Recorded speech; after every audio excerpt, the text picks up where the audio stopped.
The silence in the house was a heavy blanket, thicker than any winter snow. It had been like this for months ever since Sarah left.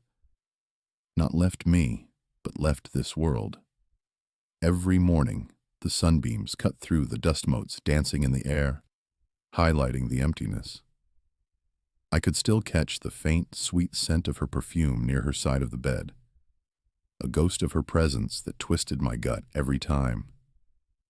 My world felt muted, like someone had turned down the color and the volume. Sounds were distant, muffled. My own voice, when I dared to use it, felt hollow and alien in the vast quiet. I spent most days just existing, moving through the house like a shadow, from the kitchen where her favorite mug still sat, to the living room where her books lay open on the coffee table, waiting for a reader who would never return. The void she left wasn't just a hole. It was an entire universe of absence, expanding with each breath I took. Grief was a physical weight, pressing down on my chest, making it hard to breathe, hard to think. I missed her laugh, her touch, the way she'd hum while cooking. I missed everything. Then things started to shift. It was subtle at first, almost imperceptible, like a faint ripple in still water. My dreams, which had been mostly a jumbled mess of sorrow and longing, began to change. They became intensely vivid, almost hyper-real. I'd wake up in a cold sweat, images flashing behind my eyes, ancient symbols, impossible landscapes, and whispered words that felt incredibly important, but vanished the moment I tried to grasp them. They were like fragments of a language I almost knew. Just out of reach, a specific number sequence started showing up everywhere. 11. It was on the digital clock when I glanced at it, on a license plate in traffic, on the receipt from the grocery store. At first I brushed it off as coincidence, a trick of the mind, something my brain was latching onto because it was looking for patterns, for meaning in a world that felt meaningless. But it kept happening. It wasn't just once or twice. It was several times a day, every day. It was unnerving. Like the universe was trying to get my attention, sending me secret messages. Along with the numbers, I started getting this feeling, a persistent sense of being watched. It wasn't scary, not like a stalker or anything menacing. It was more like a gentle curiosity, a presence that was always just beyond my field of vision, observing me. Sometimes I'd turn my head sharply, convinced I'd catch a glimpse, but there was never anything there. Just the empty room, the dust motes, the silence. Yet the feeling persisted, a soft, constant hum beneath the surface of my reality. I tried to find solace in nature. It was one of the few places I could still feel a flicker of peace. I'd go to the local park, sit by the old oak tree, and just watch the world go by. But even there, things were different. Birds would land impossibly close to me, sometimes right, on the bench beside me, tilting their heads and looking at me with an intelligence that felt unsettling. Deer, usually skittish and quick to flee, would stop and gaze directly into my eyes, holding my stare for what felt like minutes, their dark eyes full of an unnerving understanding. It was like they knew something I didn't. The wind, too, seemed to carry messages. I'd close my eyes and listen to the rustling leaves, and it wasn't just the sound of nature anymore. It was like distant voices, murmuring secrets I couldn't quite decipher. A few times I was certain I heard Sarah's name carried on the breeze, a soft, almost inaudible whisper that made the hair on my arms stand up. The sky itself seemed more vibrant, the colors deeper, richer. At night, when sleep refused to come, I'd often sit out on the porch, staring up at the stars. They seemed more numerous, closer, almost within reach, twinkling with an intensity I'd never noticed before. It was as if a veil had been lifted, revealing a beauty and a mystery that had always been there, just hidden from my ordinary sight. The dreams intensified further. They weren't just fragmented images anymore. Now, they featured clearer messages, though still cryptic, and they felt like they were coming directly from Sarah. It wasn't like she was speaking to me in words, not literal conversations. Instead, it was a flood of feelings, an undeniable sense of her presence, and vivid symbols. There was an insistent urge in these dreams, a strong pull to look up, to listen closely, to remember. It was less about what she was saying and more about what she was feeling, what she was showing me. The synchronicity of events started to escalate. I'd think of a specific, obscure song I hadn't heard in years, and then, moments later, it would play on the radio in the car. I'd have a sudden, random thought about a rare bird, and then, as if on cue, that exact bird would appear right in front of me, perched on a branch, looking at me. It was too much to be coincidence, too frequent, too precise. A growing internal conflict started to brew inside me. Was this just my grief, twisting my mind, making me see things that weren't there? Was I losing my grip on reality, hallucinating because of the pain of loss? Or was this something more profound, something truly extraordinary, trying to break through the mundane shell of my existence? The rational part of my brain screamed illusion, but the deeper, intuitive part, the part that still felt Sarah's presence, knew better. It knew this was real. And it was just the beginning. The numerical patterns, those sequences of numbers, became absolutely undeniable. They started showing up with such frequency and in such specific context that I couldn't just brush them off as coincidence anymore.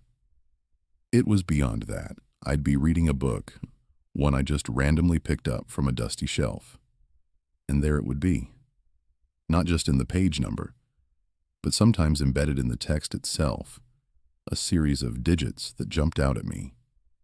Then I'd go to a store I rarely visited, buy something small, and the receipt would have it.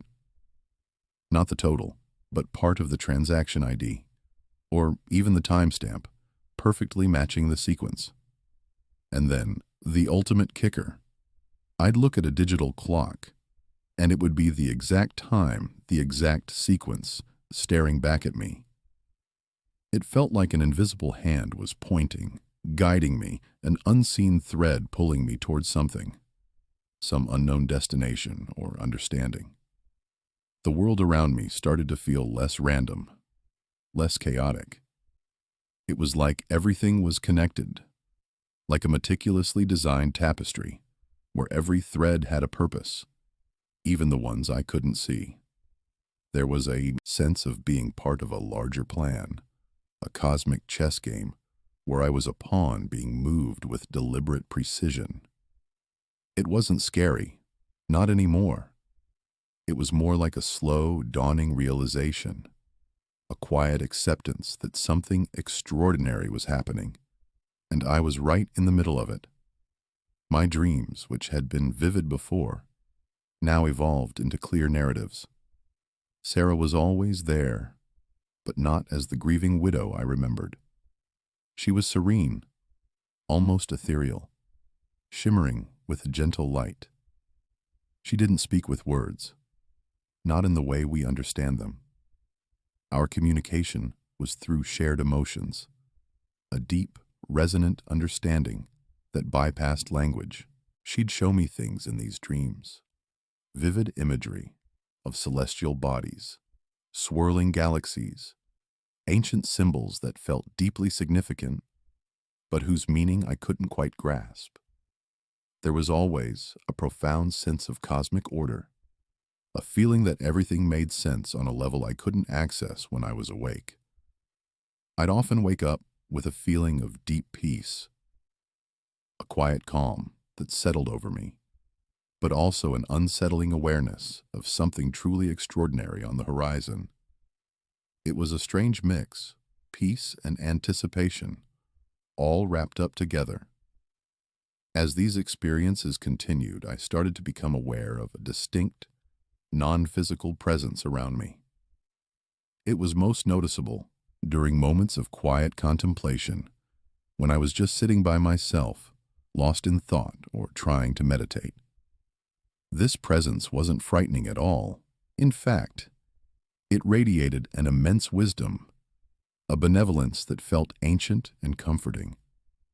I'd noticed subtle sensory shifts, a slight change in the air pressure in the room, a faint, almost inaudible hum that seemed to vibrate just at the edge of my hearing. Sometimes the light would refract in a strange way, a specific shimmer that seemed to follow me just at the corner of my eye. It felt like I was being observed, but not in an invasive way. More like a gentle oversight, a watchful presence, almost parental in its calm attention. It was as if I had a guardian, an unseen companion on this strange journey. Then, the dreams and synchronicities started to coalesce into a singular, undeniable call. The messages from Sarah became more direct, more urgent. She wasn't just showing me symbols anymore. She was urging me, pushing me, to seek out a specific remote location in the United States. It wasn't a map with an X, but the clues started to pile up. A phrase in a book I picked up, seemingly at random, would describe a landscape that matched what I saw in my dreams. A symbol I'd seen in a dream would suddenly appear on a road sign, or even on a crumpled piece of paper I found on the ground. It was like a treasure hunt, but the prize was something far greater than gold. The direction became clearer and clearer. It was somewhere in the vast open spaces of the American West, a place I had never been but felt a deep, almost primal connection to. There was an unstoppable pull, a destiny unfolding before me. My initial skepticism, the part of my mind that tried to rationalize everything away, was slowly overridden by the sheer weight of these experiences.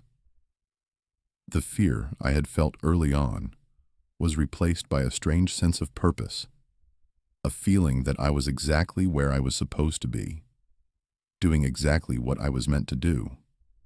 This wasn't a choice anymore. It was an imperative.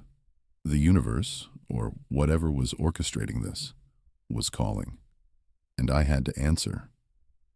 My journey was about to begin. I packed a small bag. It felt like an automatic movement, almost as if my hands knew what to do before my mind fully caught up. Just the essentials. Some clothes, a few energy bars, a water bottle, and my phone. Mostly for GPS, since I knew connection would be spotty. I left a note for my neighbor, a simple, gone for a bit type of message, not wanting to explain something I couldn't even fully understand myself. The trepidation was real, a cold knot in my stomach, but it was mixed with a desperate hope. This whole thing could be a delusion, a grief-fueled breakdown, but what if it wasn't? What if Sarah was truly trying to reach me, guiding me towards something important? The hope was a stronger fuel than the fear. The journey across the United States became a blur of highways and changing landscapes. I drove for hours, sometimes days, stopping only for gas and quick naps in roadside motels. The vastness of the country was both comforting and overwhelming. I watched the green fields of the Midwest turn into the rugged mountains of the West, then flatten into the endless deserts. The light changed with each passing state, from the soft morning glow over farmlands to the harsh, bright sun reflecting off red rock formations. There was a strange kind of peace in the monotony of the road, the rhythmic hum of the tires against the asphalt. It gave me time to think, or rather, to stop thinking and just feel. My emotional state was a constant seesaw. Profound fear one moment, a desperate hope the next, and always a growing sense of purpose. I questioned my sanity more times than I could count. Was I really doing this? Chasing after dreams and numbers like some madman? But the vividness of my experiences, the sheer consistency of the signs, always outweighed my doubt. It was like an invisible hand was pushing me forward, gently but firmly. The numerical sequences and other symbols from my dreams acted like breadcrumbs, leading me along. It wasn't always straightforward. There were unexpected detours, moments where I felt completely lost, but then something would happen. I remember one time, a road I was supposed to take was closed for construction. I felt a surge of panic, wondering if I'd hit a dead end. But the detour sign led me down a dusty, unpaved road. As I drove, I saw an old, weathered wooden sign for a forgotten ghost town. On that sign, faintly visible, was the exact symbol I had seen in my dreams just days before. It was a simple, circular design with 3 radiating lines, a symbol that had no meaning to me, yet it pulsed with recognition in my mind. It wasn't on any map, but there it was, a confirmation. Other times I'd pull into a gas station, and the numbers on the pump would match a sequence. Or I'd glance at a digital clock in a diner, and it would display the exact time I'd seen in a dream. These weren't just coincidences anymore. They were too precise, too frequent. It felt like being part of a larger, intricate plan, a cosmic scavenger hunt designed just for me. The world felt less random, more interconnected, almost alive with meaning. Finally, after what felt like an eternity on the road, I arrived at the designated remote location. It was deep in a national park, far from any major towns, a place of profound natural beauty and inexplicable energy. The quiet was the first thing that struck me. Not just an absence of noise, but a deep, resonant silence that seemed to absorb all sound. The colors of the flora were incredibly vibrant, almost glowing in the late afternoon sun. Deep greens, rich purples, and fiery oranges I hadn't seen anywhere else. There was a distinct feeling of ancient power emanating from the earth, a subtle vibration under my feet. The air felt charged, almost electric, making the hairs on my arms stand up.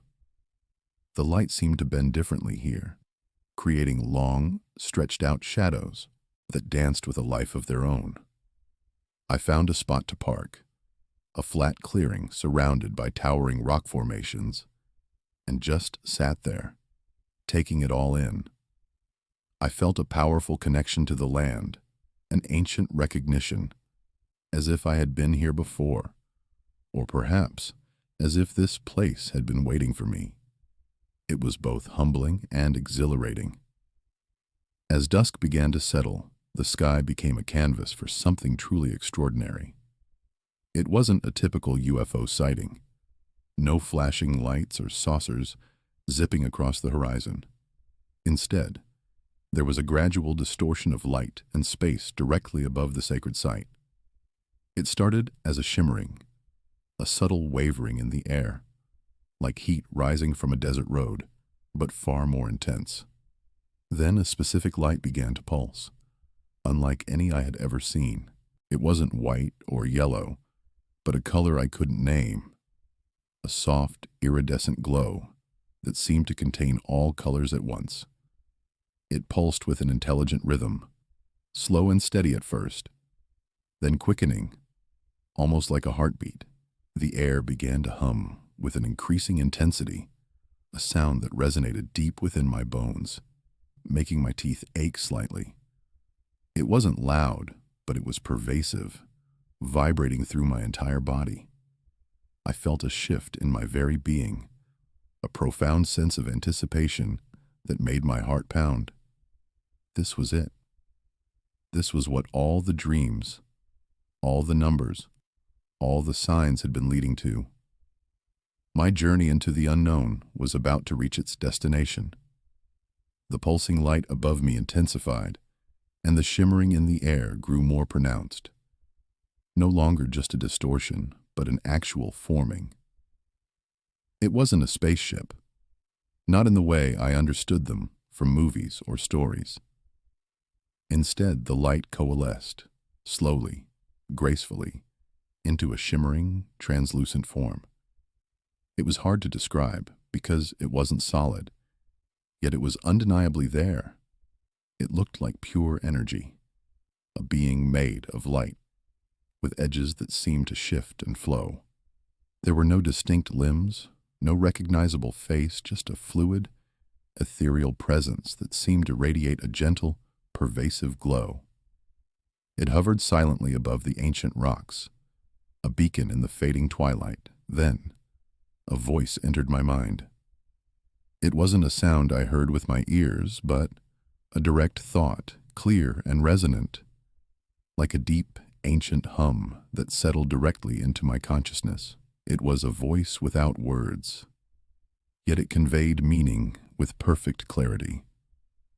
The initial sensation was not one of fear, but of an overwhelming peace, a profound wisdom that seemed to wash over me, calming every nerve. All the tension, all the fear, all the trepidation from my long journey melted away. This was it. This was the encounter. The alien's presence immediately calmed any lingering fear I had, replacing it with a sense of awe and an almost familial connection. And then I felt her, my wife. Her presence was incredibly strong, not as a separate entity, but almost as if she was a part of this initial connection, a conduit that had bridged the gap between my world and this one. It was a comforting, familiar warmth, mixed with the alien's vast wisdom. The being acknowledged my journey, my deep loss, and the many synchronicities that had led me to this remote place. It conveyed a sense of profound understanding of human suffering, not just my own, but the collective sorrow that threads through our existence. It felt as if it knew every tear I had shed, every sleepless night I had endured. It also understood the intricate design of the universe, a design I was only just beginning to glimpse. Through this silent, telepathic exchange, the alien explained that my wife's passing, painful as it was, and my subsequent journey were all part of a larger, destined path.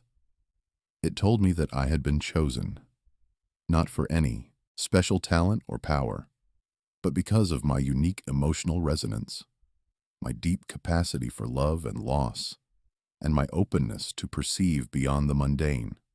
I had been receptive to the subtle nudges, the whispers of the universe, when others might have dismissed them as mere coincidences or grief-induced hallucinations.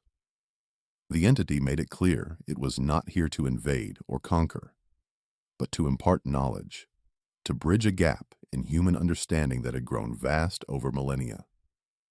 A profound sense of responsibility began to settle upon me, heavy and undeniable, though I didn't yet fully grasp what that responsibility would entail.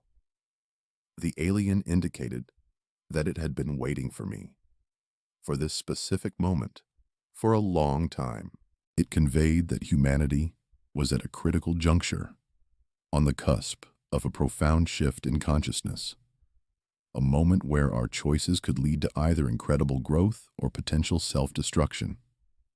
Its gaze, though lacking physical eyes, felt deeply penetrating, as if it saw into my very soul past all my defenses, all my doubts, all my human limitations. It wasn't judgmental, but understanding, filled with a patient expectation. As this understanding flowed into me, a question began to form, not just in my mind, but in my very being. It was the question that had haunted me since childhood, a curiosity that had been intensified by my recent loss, by the sudden stark reality of non-existence that my wife's death had brought. It felt like a key, finally placed in a lock, waiting to unlock something vast and ancient. The question was simple, yet it carried the weight of all human inquiry, all our yearning to understand our place in the cosmos. It was the fundamental query that had driven philosophers and scientists for ages, a question that had taken on new, painful relevance for me. I mentally projected it, with all the raw emotion and desperate longing I possessed. What came before the Big Bang? The words, or rather the pure concept of the question, left my consciousness and reached the alien. I waited, holding my breath, for an answer that I knew would either shatter or redefine everything I thought I knew. The alien's telepathic response wasn't a series of words spoken inside my head, not in any language I knew. Instead, it was like a dam breaking, a flood of pure information that washed over me. It wasn't just data. It was concepts, images, feelings, all interwoven and delivered at a speed my human mind wasn't built to handle. My brain reeled, struggling to process the sheer volume and complexity of it all. For a moment, I felt a profound disorientation, as if the very ground of my understanding of reality had been pulled out from under me. My perception of time, space, cause and effect, all of it, seemed to shatter and reform in ways that made no sense. But the alien's presence was still there, a gentle anchor in the storm of information. It was like a patient guide, helping me navigate the initial deluge, preventing my mind from completely breaking apart. It wasn't forcing the knowledge on me, but rather carefully integrating it, showing me how to grasp concepts that were, until this moment, utterly alien to my experience.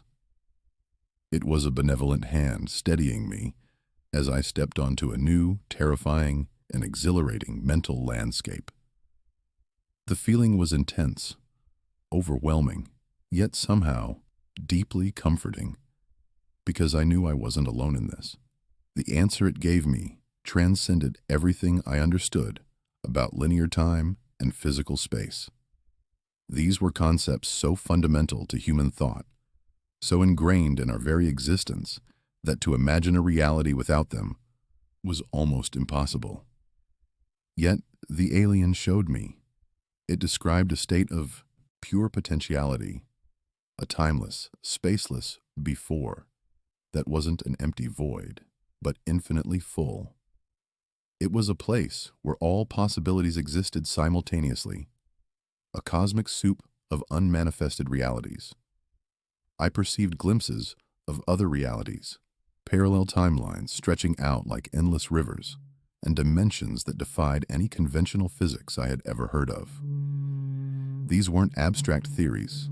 They were tangible, felt experiences, brief flashes of existence that were just as real as the ground beneath my feet. The Big Bang, the alien explained, was not a beginning from nothing. It was not the singular genesis of everything.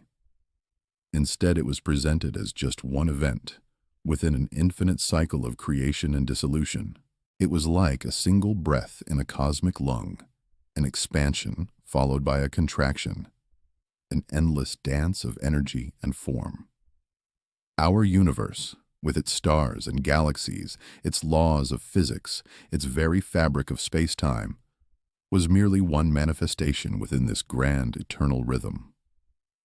The alien illustrated this idea with vivid, almost spiritual imagery. It showed me the universe as a breathing entity, expanding outward like a giant exhalation, then slowly drawing back in, contracting until all matter and energy returned to an unimaginable point of infinite density. Before the Big Bang, there wasn't an absence, nothingness, as humans often conceived it. Instead, there was an unimaginable compression, a singularity containing all potential, an infinite consciousness folded in on itself, waiting for the moment to unfurl again. It was a state of pure being, pregnant with every conceivable universe. I saw that our universe was just one of countless others, each with its own Big Bang, its own unique evolution, its own set of physical laws, its own life forms. The concept of a singular beginning was revealed to me as a human construct, a limitation of our current perception, a story we told ourselves because our minds struggled with the idea of infinity. The revelation hammered home the idea that everything was fundamentally connected.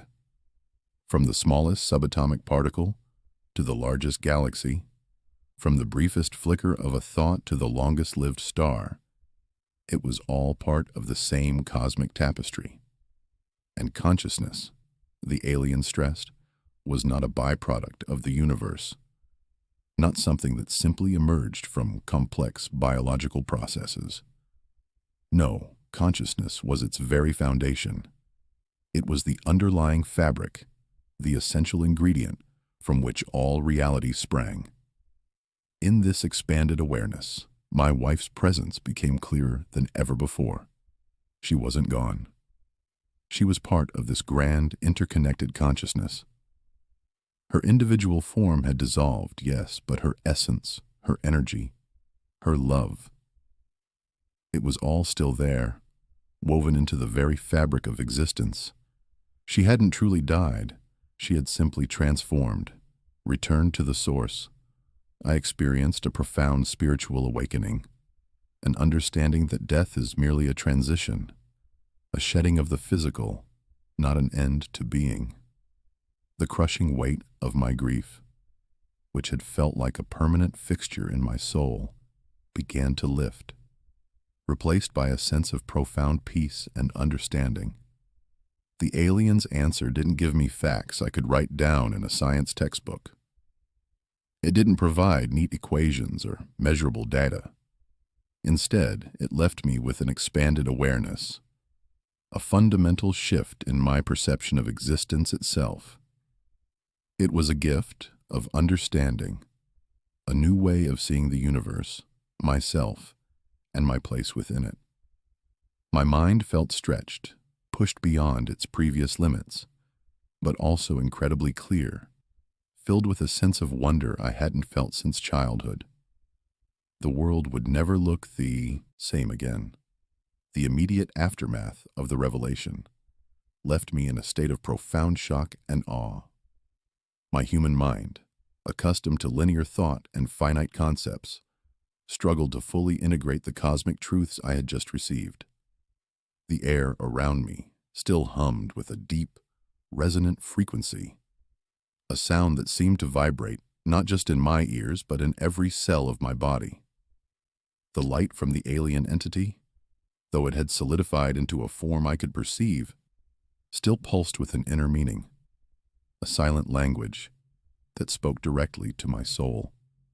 My own body felt both incredibly heavy, anchored to the earth by the sheer weight of this new knowledge, and paradoxically, incredibly light. As if freed from the shackles of old beliefs, I felt a new kind of loneliness begin to settle upon me. Not the crushing emptiness of grief, but the profound isolation of holding knowledge that separated me from mainstream human understanding. How could I ever explain this? How could anyone else truly grasp the universe as a breathing entity, a consciousness, an endless cycle of creation and dissolution? This knowledge, while liberating, also felt like a burden, a secret too vast for one person to carry.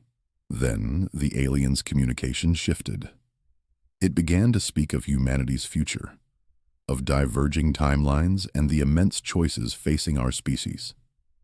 Its telepathic voice, still resonating within my mind, was clear and direct, yet imbued with an ancient sorrow and an even greater hope.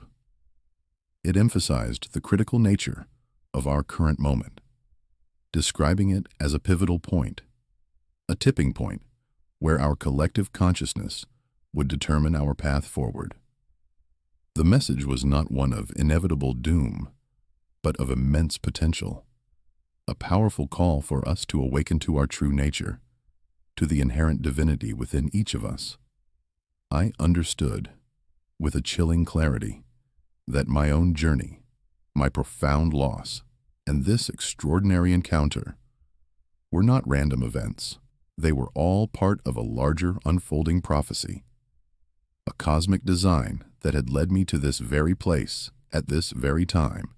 The aliens stressed, with an urgency that permeated my being. That consciousness was the primary force in the universe, the very engine that shaped reality.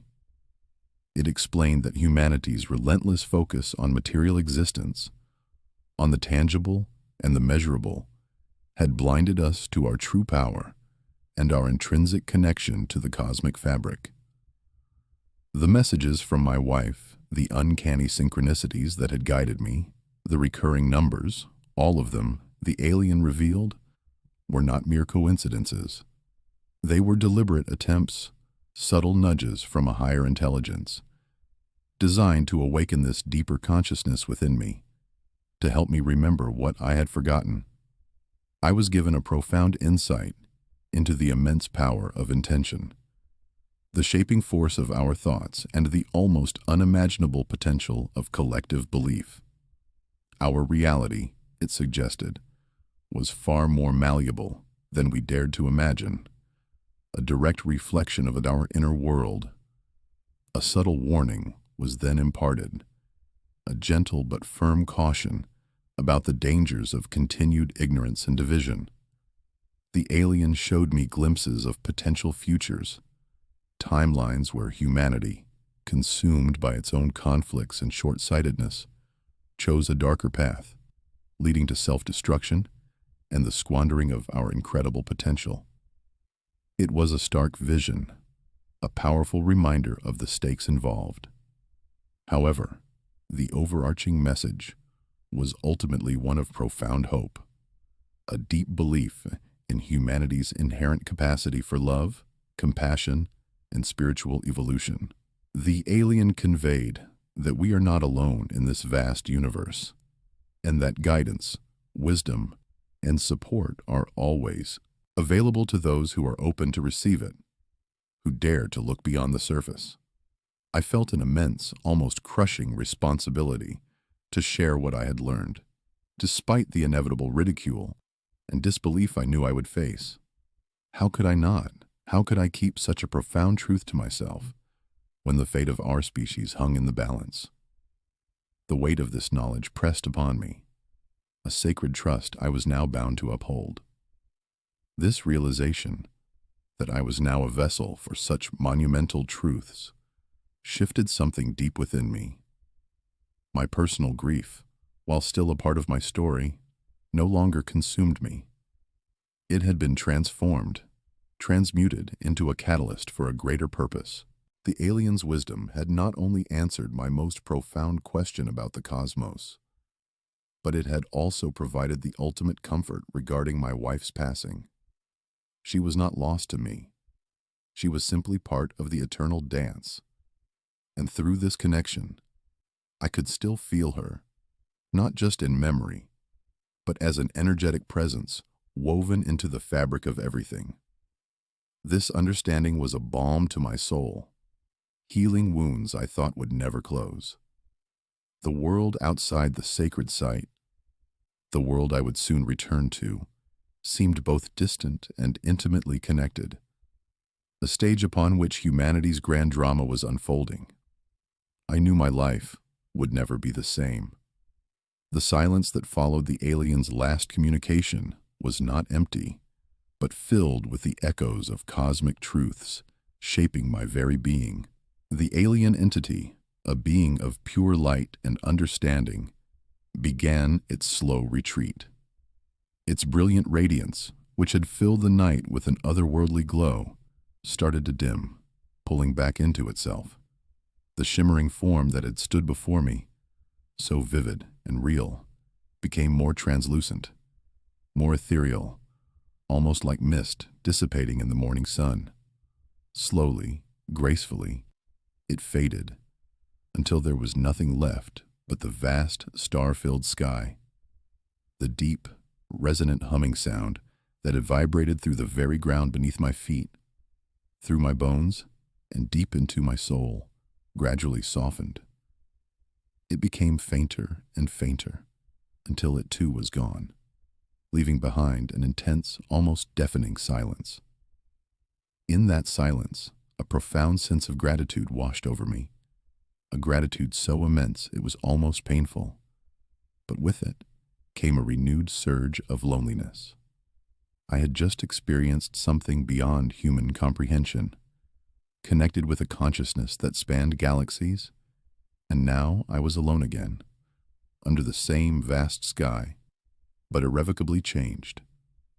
The air still felt charged, a subtle electric hum lingering, and the ground beneath me seemed to vibrate with a residual energy, a memory of the power that had just been present. I stayed there for what felt like hours, maybe days, though time had become a meaningless concept. I sat among the ancient rocks, the wind whispering through the remote landscape, trying to integrate the sheer immensity of what had just happened. My mind raced, trying to grasp the cosmic truths, the infinite cycles, the interconnectedness of everything. It was like trying to hold an ocean in a teacup. My perception of the world was irrevocably altered. The stars above, once just pinpricks of light, now seemed like distant homes, each one a universe teeming with life and stories. The trees, the rocks, the very dirt beneath my hands, everything looked different, imbued with a new meaning, a deeper layer of existence I had never perceived before. The journey back was a blur, a dreamlike sequence of endless roads and changing landscapes. My mind was consumed by the revelation, replaying the aliens' messages, struggling to translate the pure information into human understanding. I drove without truly seeing, guided by an instinct that now felt ancient and wise. I was a different person, carrying a cosmic secret, a profound truth that set me apart from everyone I knew, from everything I had ever been. Even after the encounter, the synchronicities continued, though perhaps less intensely than before. They were like gentle reminders, subtle nudges, reassuring affirmations that what I had experienced was real, not a dream or a hallucination. The numbers still appeared on digital clocks, on license plates, in the most unexpected places. But now, they didn't feel like cryptic clues. They felt like friendly winks from the universe, a silent acknowledgement from the cosmic intelligence that I was still connected, still on the path. My dreams remained vividly real, often featuring symbols and insights directly related to the aliens' message. They were less about my wife now, and more about the concepts of universal consciousness, the flow of energy, the endless dance of creation. I felt a persistent, subtle connection to the alien being, a sense of continued guidance, as if an invisible thread still linked us across the vastness. It was a comforting presence, a silent mentor in the background of my new existence. Yet, with this profound connection came an immense challenge, the burden of truth. How could I share such an extraordinary story? The fear of disbelief, of ridicule, of being dismissed as insane was palpable. Society, I knew, was not ready for such truths. People clung to their established beliefs, their comfortable realities. To present something so utterly outside the norm felt like an act of folly. But the profound sense of destiny that had guided me to that remote site, the urgency of the aliens' message about humanity's choices, compelled me. I simply could not ignore it. I understood with absolute clarity that my purpose now was to be a messenger, to ignite a spark of curiosity and awareness in others. no matter how small. Even if only one person truly listened, truly felt the resonance of the message, it would be worth it. The weight of this truth, once a crushing burden, now felt like a sacred duty. I had to speak. I had to share. My world had expanded infinitely, and I could no longer pretend it hadn't. The decision to share my story was not easy. For weeks I wrestled with it, the alien's words echoing in my mind, battling against the very human fear of judgment. I paced my small house, the silence no longer a source of grief, but a canvas for my thoughts. I looked at the dusty photo of my wife, her smile gentle, her eyes full of life.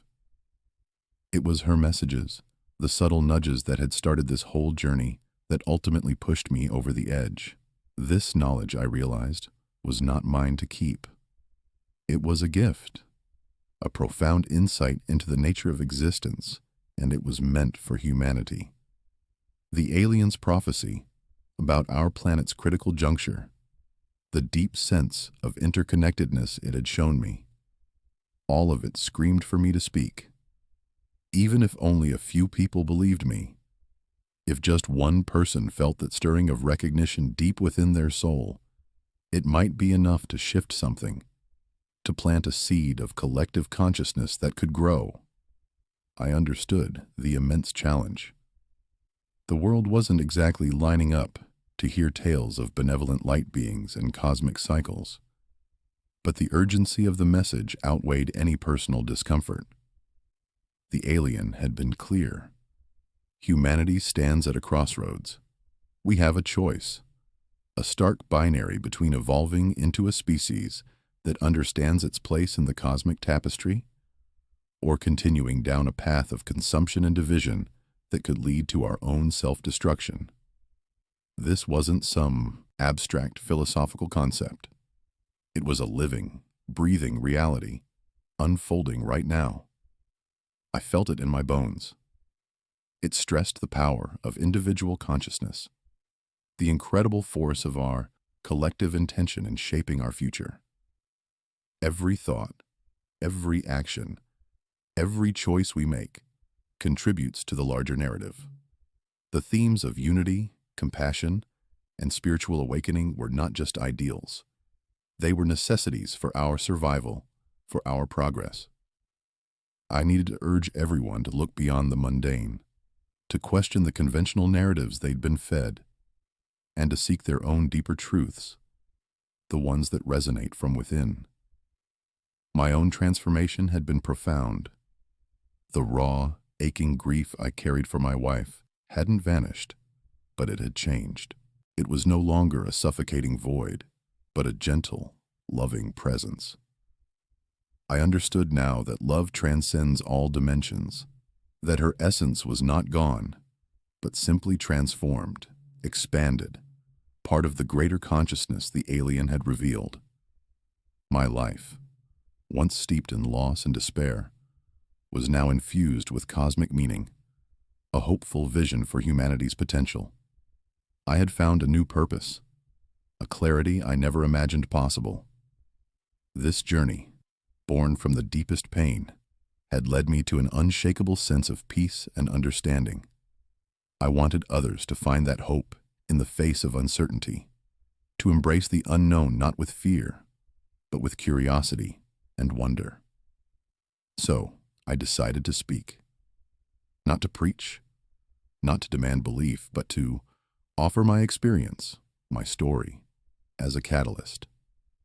I wanted to extend a direct invitation to the audience, to you, to open your minds, to connect with your own inner wisdom, the quiet voice that knows more than you think, to question the very nature of reality, to consider that there might be so much more than what we perceive with our limited human senses. This, I knew, was just the beginning of my journey as a messenger. There are always more truths to uncover, more layers to peel back. I felt it, the subtle pull towards the next revelation, the next understanding. What if this is just one piece of a much larger cosmic puzzle? What if you are meant to find the next piece? If you resonated with this story, if you felt a stirring within your soul, then this message is for you. This isn't about me. It's about us, about humanity's awakening. Subscribe to join me on this incredible journey of discovery, because what comes next might just change everything you thought you knew. We are not alone, and our potential is limitless. Let's explore it together.